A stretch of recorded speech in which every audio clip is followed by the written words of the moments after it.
Yesterday na-point out po yung inconsistencies sa testimonies ng 18 former bodyguards of former Congressman Zaldico.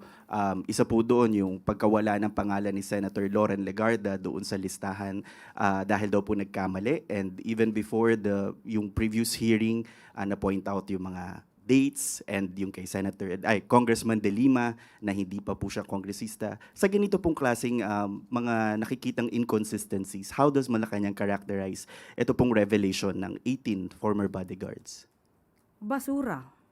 Total, sabi naman nila, sila ay naghahakot ng basura.